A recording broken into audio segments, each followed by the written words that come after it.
안녕하세요. 아시아투데이 TV 시청자 여러분. 오늘도 오후 2시 여러분을 찾아온 장예찬의 정치펀치입니다. 그리고 오늘은 저희가 예고해 드린 것처럼 여러분께서 너무 좋아하시는 특별한 분을 모셨는데요. 바로 아시아투데이 TV 주필로 활약하고 계시는 고성국 박사님 이 자리에 모셨습니다. 안녕하세요, 박사님. 안녕하십니까. 제가 사실 고성국 TV에서 이렇게 나오다가 오늘 이 진행을 한다고 하니까 굉장히 좀 긴장도 많이 되고 무슨 말씀? 네, 많이 떨리는데요. 저는 그냥 시키는 대로 할게요. 아유, 정말 많은 분들이 오늘 박사님 나오신다고 일찍부터 대기하고 계신데 근데 참 어제 있었던 무안공항 사고도 있지만 전국이 녹록치 않은 것 같습니다. 이 공항과 관련된 이야기는 제가 2부에 좀 해보고요. 가장 많은 분들이 지금 당면한 현안으로 궁금해하시는 게 오늘 공수처 공조본에서 윤석열 대통령에 대한 체포영장을 발부했다라는 것, 그리고 윤석열 대통령 측에서는 정식으로 서부지법에 체포영장 관련된 의견서를 내고 변호인단 선임계를 제출한다고 하는데 공수처 대체 왜 이러는 건지 그거 다 불법이죠. 이거 체포영장 자체가 성립이 안 되는 거 아닌가요? 예, 그렇습니다. 그러니까 불법영장 청구를 했고 만약에 법원에서 불법 체포영장을 발부한다면 공수처나 법원이 전부 다 불법을 저지르는 겁니다. 뭐 판사라고 해서 불법 저지르지 말란 법 없잖아요. 뭐 판사들도 기소가 되고 재판을 받기도 하죠. 네, 그렇습니다. 왜 불법이냐? 지금 내란죄와 직권남용이 두 가지인데 내란죄는 공수처나 검찰이 수사 권한이 없어요. 법적으로. 수사 권한이 없는데 수사를 하면 불법 수사죠. 직권남용이죠. 그러니까 공수처는 내란죄 수사 권한이 없는데 내란죄로 체포하겠다고 체포영장을 법원에 청구했다면 그 자체가 불법이에요.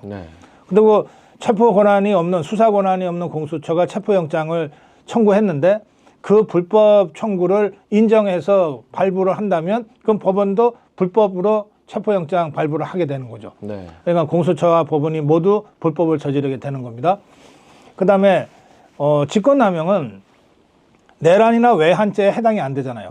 그것은 현직 대통령에게는 내란 외환죄 말고는 형사소추가 안 돼요. 수사가 안 된다는 뜻입니다. 그러니까 수사가 안 되는데 직권남용으로 뭔가 체포영장을 청구했다. 이것도 또한 불법이에요. 그렇기 때문에 어떤 경우에도 공수처는 체포영장 청구 자체가 불법이고 따라서 대통령 입장에서는 불법으로 진행되는 이 체포영장에 대해서는 응할 이유가 없다. 소환도 불법이거든요. 그러니까 불법으로 소환하는 데 대해서 대통령이 응하면 대통령도 불법을 저지르는 꼴이 되잖아요. 그래서 소환에 응하지 않았던 거거든요. 그다음에 법원에 대해서는 법원이 어쨌든 영장을 심리해서 발부 여부를 결정한다고 하니 우리 입장을 법원에 전달을 하겠다. 이겁니다. 그래서 그 입장은 이미 다 나와 있습니다.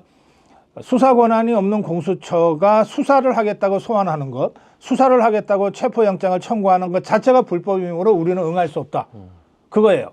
근데 그 입장을 법원에 공식적으로 전달을 하면 이제 법원이 판단하겠죠. 자기들도 불법을 저질러서 영장 발부를 할지 아니면 지금이라도 자기들은 발을 뺄지. 현명한 판사라면 발을 뺄 겁니다. 자, 그런데 만에 하나 공수처가 불법으로 청구했고 법원이 불법으로 발부했다. 그러면 그 불법 체포영장을 가지고 집행하겠다고 나설 거 아니에요. 그럴 경우에는 경호처가 막았을 겁니다. 그렇죠.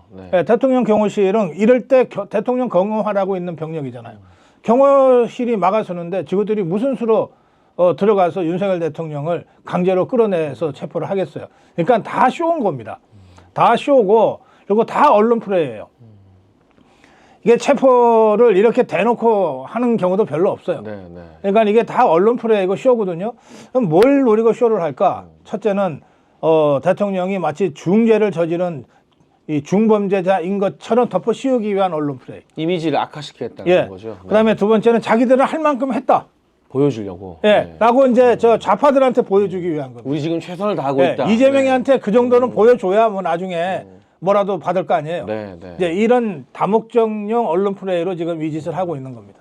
야, 근데 저는 조금 걱정되는 게 지금 댓글에도 올라오고 있지만 이 영장이 서부지법으로 청구가 됐잖아요. 근데 공교롭게도 민주당이 추천한 헌법재판관 후보자 2명, 정계성과 마은혁에 지금 이 헌법재판관 후보자로 대기하고 있는 마지막 부임지가 서부지법이라고 하거든요.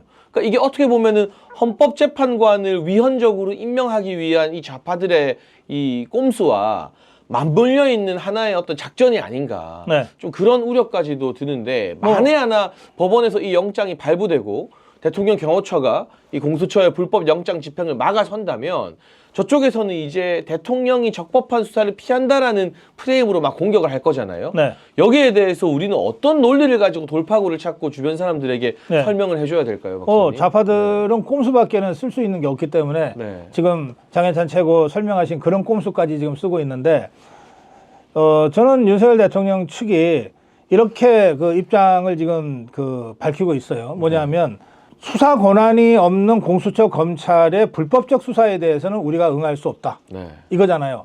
그럼 수사 권한이 있는 기관이 수사하겠다 그러면 응하겠다는 뜻입니다. 네, 네. 그 수사 권한이 어디한테 있나? 경찰에 있어요. 지금 이 예. 저희가 절대 동의하지 않지만 네. 어쨌든 내란죄라는 네. 혐의를 가지고서는 네. 경찰만 적법하게 수사를 할 수 있다는 그렇습니다. 거죠. 네. 그래서 경찰이 소환장을 발부해라. 그러면 우리가 여러 가지 요건을 감안해서 우리 입장을 밝히겠다 그거거든요. 네, 네. 그러니까 이게 수사를 회피하거나 수사를 지연할 목적이 아니라는 거예요. 그다음에 또 하나는 윤석열 대통령이 이런 생각을 하고 있다고 석동현 변호사가 여러 차례 얘기했는데 수사보다는 탄핵 심판이 먼저다. 그렇죠. 왜냐하면 탄핵을 지구들이 먼저 시켰잖아요. 탄핵을 먼저 했으니까 탄핵을 우선 심판을 받겠다는 겁니다. 그리고 또 한 가지는 이게 대통령이 내란죄로 형사사건에 의해서 수사를 받으면 어쨌든 수사를 하고 하는 게 생중계로 그 수사 과정이 전해지지는 않잖아요. 그렇죠. 네. 결국은 어딘가 밀실에서 수사관한테 1대1로 앉아서 또는 2대2로 앉아서 수사 받는 거거든요. 네. 그리고 어떤 질문이 있었고 어떤 답변이 있었는지는 나중에 뭐 변호인이 그것도 생중계가 안 되니까 녹화도 안 되니까 그렇죠. 나중에 이러이러한 질문이 있었고 이렇게 답변했다고 알려주는 수밖에 없어요. 그거 대통령이 그렇게 안 하겠다는 거예요. 대통령이 계엄령 발동을 했고 그리고 적법한 절차를 밟아서 발동했고 적법한 절차를 밟아서 해제를 했다. 이게 어떻게 내란죄냐? 이런 입장이잖아. 그리고 어떻게 이게 탄핵감이냐? 네. 이런 입장이잖아요. 그 입장을 국민들한테 공개적으로 알리겠다는 거예요. 네. 공개적으로 알리기 위해서는 헌법재판소의 심리가 열리면 거기에 나와서 윤석열 대통령이 사건 당사자로서 직접 설명하겠다는 거예요. 네. 직접 설명할 테니까 생중계 하라는 겁니다. 뭘 그렇게 감추려고 그러냐. 내가 한 통치권을 내가 직접 설명하겠다. 그런 것이고 지금 헌재가 이 생중계를 공식적으로 윤석열 대통령이 요청하지 않았기 때문에 공식적으로 안 한다는 얘기도 할 수가 없어요. 네. 이제 요청을 공식적으로 하면 뭔가 입장이 나오겠죠. 그렇겠죠. 그러면 공개하면 그걸로 그만이에요. 전 세계가 보는 가운데 윤석열 대통령이 대국민 담화에서 세세하게 밝힌 그 얘기를 좀 더 자세하게 할 겁니다. 그런데 만약에 생중계를 못하겠다 그러면 어떻게 되냐. 아니 요즘 세상에 기자들이 또 우리 쪽의 변호인단이 그걸 다 속기록처럼 써서 그쵸. 그래서 거의 실시간으로 국민들한테 알리면 되잖아요. 네, 네. 그걸 통해서 대통령 육성 또는 대통령의 직접 메시지를 국민들한테 알려야 헌법재판소가 과연 올바른 결정을 할 수 있는지에 대한 어떤 근거들이 만들어진다고 대통령은 생각하는 거예요.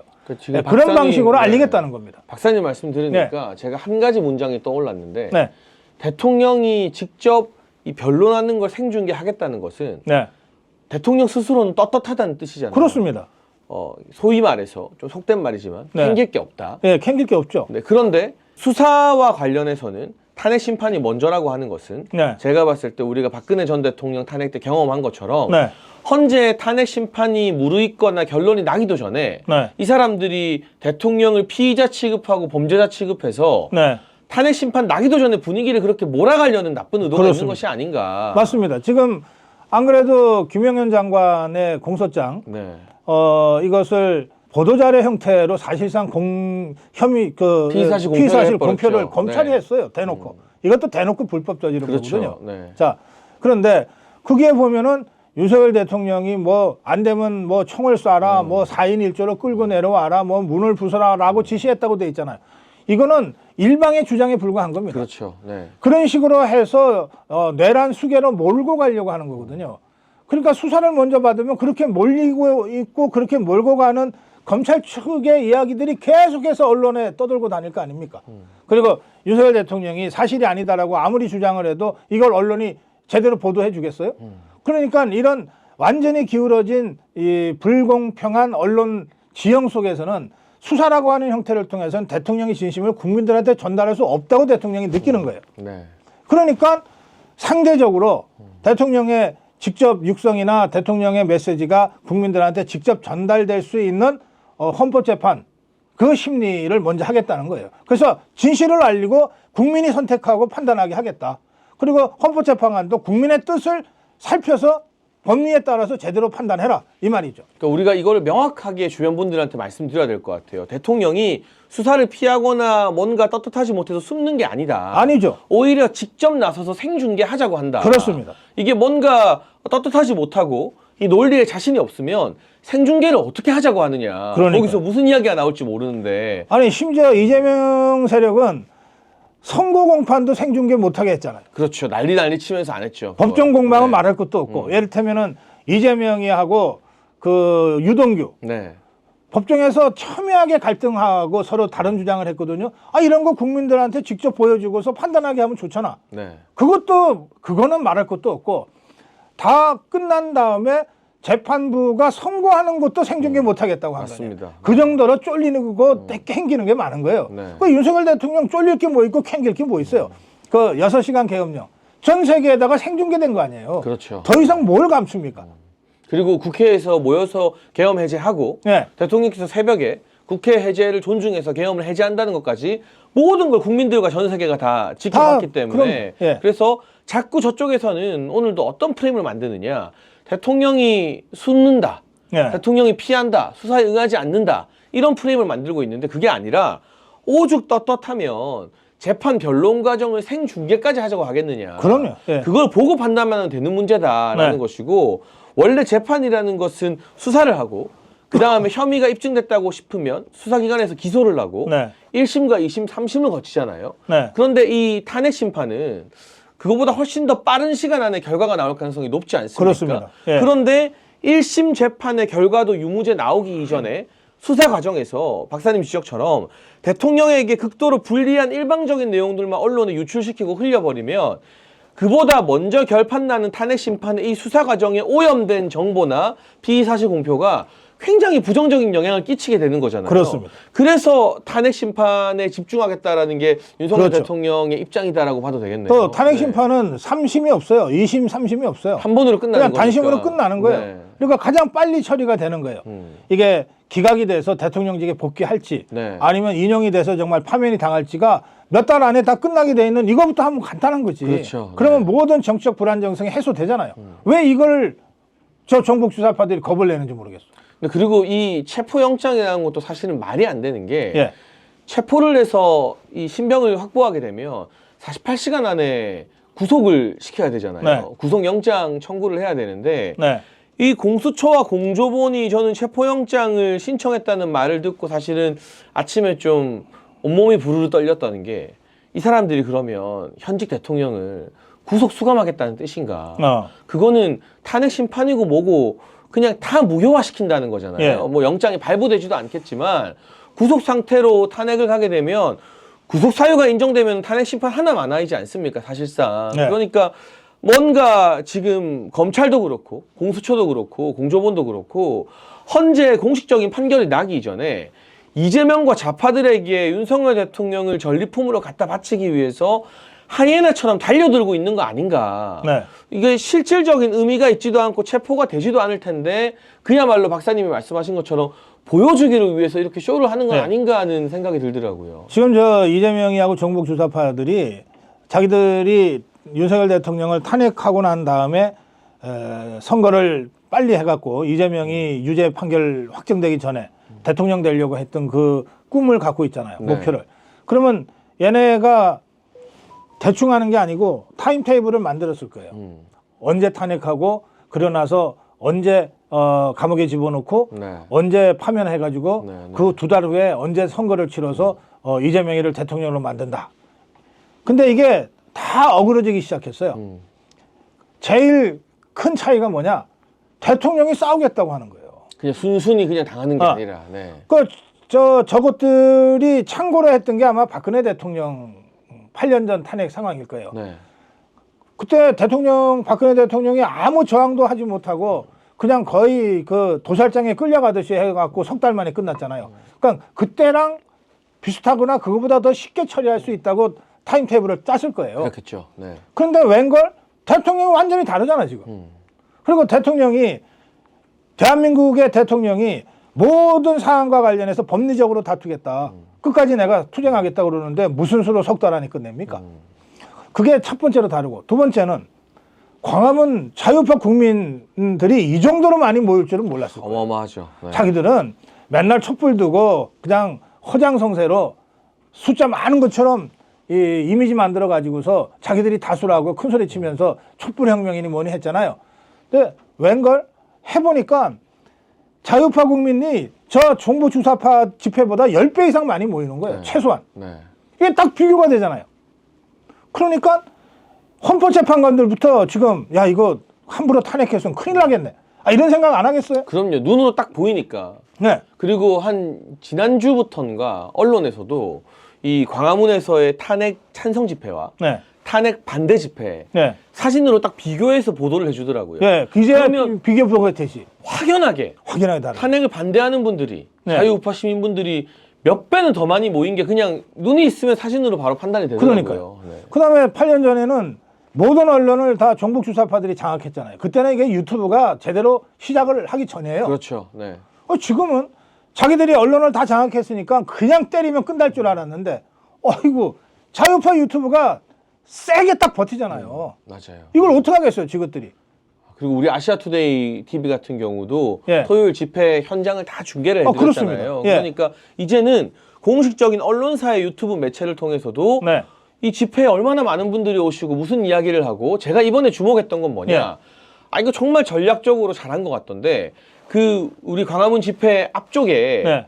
젊은 사람들이 되게 많이 앉았더라고요. 실제로 많이 나왔어요. 젊은 청년들이. 10대도 많이 나왔고 예. 20대, 30대. 예. 그리고 제가 이제 많은 인터뷰나 이 길거리에서 보니까 중학생, 고등학생들도 이건 아니다 싶어서 나와서 인터뷰에 그렇습니다. 응하는 경우가 많더라고요. 네. 자기들은 탄핵 반대한다면서. 네. 그러니까 저쪽에서 계속 이 광화문 집회를 극우다 뭐다.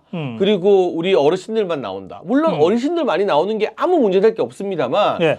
뭔가 입맛에 안 맞는다고 자꾸 이 여론몰이를 했는데 뚜껑을 까보고 실체가 드러나니까 젊은 사람들이 주도적으로 많이 나오고 있는 집회고, 연단에도 젊은 분들이 많이 오르고, 네. 그리고 이번 주는 고무적인 게 드디어 국민의힘의 국회의원들도 이 집회의 모습을 그렇습니다. 드러내서 예. 이 윤상현 의원 같은 경우는 연설도 하고 맞습니다. 큰절도 올리고, 근데 그걸 이제 한동훈 쪽에서 막 또 씹더라고요. 네. 근데 어쨌든 이게 소위 말하는 보수와 탄핵 반대를 말하는 국민들을 다 대변할 수 있는 집회로 지금 이제 올라가고 있는 거잖아요. 위상이. 한동훈 네. 똘마니들이 아직도 있어요? 아니 뭐 신지호 이런 사람들이 오늘 채널A 나와서 윤상현 의원, 이미자 의원, 김민전 의원이 집회 나왔다고 이거 당 차원에서 입장 정리해야 된다고 막 헐뜯더라고요. 근데 그거를 불러서 인터뷰를 시키는 채널A가 저는 더 문제라고 봐요. 사실은. 근데 말씀하신 대로 우리 자유파 집회는 그야말로 남녀노소 대한민국 국민 모두가 나오는데, 저 종북주사파들은 8년 전에 그 별로 머리에 든 것도 없는 개념 연예인이라고 하는 걸 만들어가지고 그걸로 재미 봤잖아요. 그랬죠. 그 이번에도 또 똑같은 짓을 했어요. 근데 이거 CIA 신고 때문에 얘들이 다 지금 사라져 버렸어. 맞아요. 네.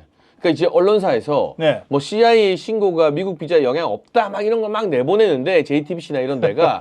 그런데 이게 굉장히 중요한 게, 혹시 내가 이거 잘못하다가 반미 인사로 찍히면 어떡하지라는 두려움이 생기는 거잖아요. CIA에 신고를 당했는데 왜 영향이 없어요? 그러니까 이제 그런 우리한테도 이 마냥 당하기만 하다가 예. 좌파들에게 우리가 반격할 수 있는 수단이 있다. 네. 그리고 그거를 뭐 정치인들이 하는 게 아니라 그냥 일반 시민들이 집단지성으로 네티즌이 되어서 그걸 자발적으로 하는 거니까 그걸 해라 마라 누가 콕 집어서 말할 수도 없는 거고. 그래서 저는 그런 움직임들, 대응 수단들이 이 8년 전과 다르게 그렇죠. 지금은 보수 우파 자유시민들 사이에서 굉장히 많이 생성된 것 같습니다. 거기에다가 매우 안타까운 일이긴 하지만 어제 무한 참사가 있었잖아요. 네, 네. 저는 이건 무한 참사라고 부르는데요. 네. 이건 왜냐하면 1999년에 김대중이 시작한 사업이에요. 네.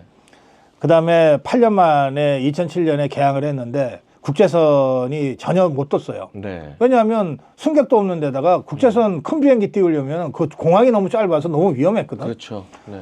그래서 17년 동안 국제선 하나 못 띄우고 있었는데 2020년에 강기정이가 이거 국제공항으로 가야 된다, 발전시켜야 된다 그랬고 2022년에 이재명이가 대통령 선거 막바지에 그렇죠. 이거 뭐 아시아나 항공의 그 거점공항으로 네. 키워야 된다 그러면서 막 국제공항으로 엄청 뻥튀기를 했어요. 그리고 나서 쭉 추진을 했어. 네. 그래가지고 대통령 탄핵하던 1차 탄핵하던 날 12월 7일 날 최초로 국제 정기 운항이 확정이 됐어요. 네. 그리고 그 다음 날부터 이제 태국 방콕하고 무안이 왔다 갔다 하기 시작했는데 21일 만에 대형 참사가 난 거예요. 네. 그러니까 이거는 제가 보기에 김대중, 하나갑 그 지역구 국회의원이었던 네. 하나갑 공항이라고 그랬거든요. 그렇죠. 네. 김대중, 하나갑, 강기정, 이재명으로 이어지는 이 종북 주사파들이 한 20여 년에 걸친 종북 적폐가 터지고 터져서 대형 참사가 됐다고 나는 봅니다. 네. 그러니까 이게 종북 주사파 입장에서는 대형 악재가 된 거예요. 네. 그러니까 당장 최승목 권한대행이 국가 애도 기간을 4일까지로 선포를 했는데 그 그렇죠. 기간 중에 네. 뭘 어떻게 하겠어요. 네. 그러니까 모든 것이 다 자기들한테 불리하게 돌아가고 자기네 타임 테이블대로 안 되니까 저쪽에서 쓴 극약 처방이 뭐냐. 네. 지금 자유파의 이 총사령관은 윤석열 대통령. 그렇죠. 자유파의 깃발도 윤석열 대통령이니까 저 깃발을 먼저 꺾어야 돼. 꺾어버리자. 체포하자. 뭐 체포하자. 이런 식으로. 감옥에 네. 집어넣자. 네. 그러면 저 우파들이 기가 꺾이겠지. 네. 그래가지고 지금 무리하게 네. 수사권도 없는 공수처가 체포영장 청구하겠다고 이러고 나선 거거든요. 그래서 이거는 그야말로 몰린 종북주사파가 거의 자폭적으로 지금 하고 있는 짓이다. 이건 나중에요. 전부 다 사법적으로 처벌받습니다. 직권남용이나 이런 것들이 다 적용될 수 있는 거죠. 수사 권한이 없는데 어떻게 수사를 하고 소환을 하며 영장을 청구합니까? 불법 수사니까. 네. 해병대 특검법 관련해서 해병대 수사단장 네. 직권남용하고 항명죄로 지금 재판받잖아요. 그렇죠. 네. 똑같은 겁니다. 수사 권한이 없는 주체가 막 이렇게 네, 그걸 수사를 해버리니까 길길이 날뛰고 불법 있어요. 수사가 되는 네. 거거든요. 아마도 좌파들은 이 그림을 원하는 것 같아요. 지금 헌법재판관 후보자로 밀어넣은 사람 둘이 서부지법에 있으니 예. 서부지법에서 불법적으로 영장이 나오면 네. 한남동 관저 앞에서 예, 이 체포영장 집행하려는 경찰들과 예. 경호처가 실랑이 하는 모습을 보여주면서 대통령 이미지를 경찰이 나쁘게 가지고 하려고. 못해요. 네. 왜 공수처 직원이 가야 되니까. 그러니까요. 근데 저는 여기서 이 좌파들이 계산하지 못한 게 있다. 예, 바로 광화문에 모이는 자유우파 시민들이다. 예. 저는 경호처 직원들이 그 공수처 직원들 실랑이 할 일도 없을 거라고 봐요. 왜냐? 체포영장이 뭐 만에 하나 발부되면 네. 광화문에 나오시는 분들이 다 한남동으로 가지 않겠습니까? 그렇죠. 예. 제가 최근에 용산에서 이태원 한남동 차 타고 지나다닐 때마다 네. 대통령 관저 앞부터 저기 이태원 그 삼거리 있거든요. 예, 이태원 예. 번화가 들어가는 예, 그래요. 예. 거기까지 몇 킬로미터가 다 화한 행렬이에요. 네. 대통령 힘내라 화환. 예, 저 좌파들이 불 지르고 화환을 넘어뜨리고 해도 그 화한 행렬이 끝이 안 나요. 네. 그럼 택시를 타고 가면 택시 아저씨들이 그걸 보고 가면서 자기들도 놀래서 혀를 내둘러요. 와, 이렇게 길게 있다니. 그게 실질적으로 이 그 주변을 지나다니는 국민들에게 주는 이펙트가 어마어마하거든요. 그러니까 화환 보낸 분들만 나와도 철옹성이지. 그러면 예. 공수처 직원이 경호처 직원과 실랑이 하는 걸 좌파들이 상상하는 그림일 텐데 그게 아니라 자발적으로 나온 시민들이 네. 야, 우리 대통령을 이렇게 하는 게 말이 되냐? 너네 불법 수사하지 말라고 막아서면 네. 오히려 공수처가 불법 수사로 시민을 압박하는 게 되는 그렇습니다. 거잖아요. 예. 저는 이게 8년 전과 다르게 네. 이 좌파들이 놓치고 있는 아주 중요한 부분이라고 생각합니다. 예. 네.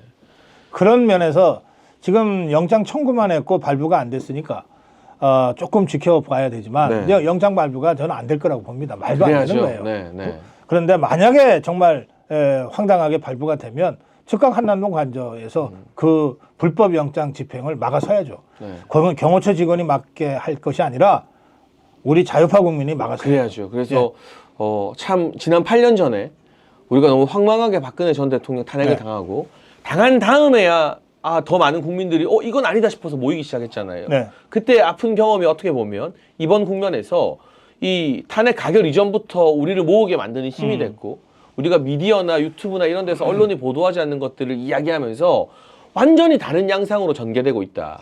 마지막으로 박사님 모시고 이 이야기만 딱 하겠습니다. 예. 리얼미터가 이제 대통령 지지율은 조사 안 해요.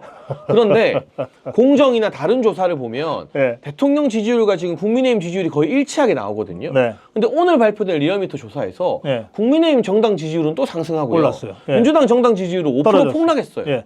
아니 한동훈 쫓아내면 당이 망할 거라더니 오히려 정당 지지율은 2주 연속 상승하면서 네. 이게 결국 윤석열 대통령 지지율이 30% 이상으로 상승한 거나 마찬가지인 거잖아요. 그렇습니다. 예. 박근혜 전 대통령 때는 우리가 가짜뉴스 세례에 꼼짝없이 당하느라 4%까지 떨어졌잖아요. 네. 이 4%와 30%의 차이는 어마어마한 건데 어마어마하죠. 이게 앞으로의 국면에서 좀 어떤 영향을 끼치게 될까요? 지금 이 모든 언론과 전 세계가 사실은 그것 때문에 놀라고 있어요. 그러니까 여론조사 공정이 펜앤마이클의 한 그 조사가 굉장히 중요한 의미, 네. 모멘텀이 됐어요. 네.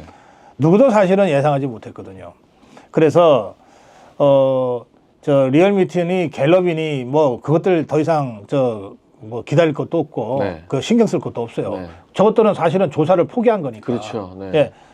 앞으로 우리 자유파 진영에서 조사하는 조사 결과들이 속속 발표될 건데요. 네. 거기에 윤석열 대통령 지지율은 수직 상승해서 40%대로 다시 진입할 겁니다. 왜냐하면 2년 7개월 전에 윤석열 대통령이 대통령 선거에 승리할 때의 그 지지율이 48%가 그렇죠. 넘었잖아요. 네. 그분들이 지금 다시 결집하고 있는 거예요. 그러니까 그분들이 몇 달 전까지만 해도 등을 돌리거나 왜 이래 이것밖에 못해 그러고서 실망했던 부분은 윤석열 대통령의 계엄령 발동으로 다 해소가 돼버렸어요. 그리고 12월 12일 대국민 담화를 통해서 대통령이 이런 어려운 점이 있었구나. 그래서 뭘 제대로 할 수가 없었구나. 오죽 답답하면 계엄령까지 발동했겠냐. 윤석열 아직 안 죽었네. 2년 7개월 전에 우리가 선택했던 그 윤석열이 아직 살아있네. 이거 확인한 거 아니에요? 그 책상 탕 치던 그 윤석열, 네. 그렇죠. 그게 아직 네. 확인이 됐잖아. 네. 그러면 우리 자유파 국민들이 윤석열 대통령을 계속 외면할 이유가 하나도 없는 거지. 그렇죠. 그래서 이 표가 다시 결집되면 48%까지 올라간다고 좀 봅니다. 네. 그러면 자 헌법재판소야말로 가장 정치적으로 눈치 많이 보는 재판관들인데 8년 전에 우리 경험했잖아요. 그렇죠. 네. 40% 넘는 대통령을 저것들이 무슨 수로 탄핵을 합니까? 무슨 수로 탄핵을 해요? 아무리 정치 논리가 작동돼도. 네. 법리적으로도 말이 안 되지만 정치 논리로도 말이 안 되는 거예요. 저는 그 점에서 결국은 윤석열 대통령의 이 결단 그리고 그것에 호응한 광화문 자유파 세력이 저 탄핵의 거센 파도를 당당하게 맞서 싸우고 넘어서고 있다. 전 그렇게 생각합니다. 그러니까 지금 이제 중간 단계를 넘어서고 있다. 그렇습니다. 그리고 네. 안 되니까 체포영장이라는 무리수를 네. 억지로 던진 것이다. 네. 네, 초조해서. 네, 오늘 고성국 박사님 열변을 들으면서 네. 지금 많은 분들이 걱정하시는 체포영장 청구 국면 어떤 배경이 있는지 들어봤는데요. 저희 또 매일 아침 진행되는 고성국 박사님의 고성국 TV도 여러분 많이 시청해 주시고요. 오늘 1부에서 고성국 박사님 이만 보내드리고 저희는 2부에서 무안공항 사고와 이재명의 정말 이 눈뜨고 볼 수 없는 자기 정치에 대해 한번 분석해 보도록 하겠습니다. 고성국 박사님 오늘 귀한 시간 내주셔서 진심으로 감사드립니다. 고맙습니다. 네, 감사합니다. 네.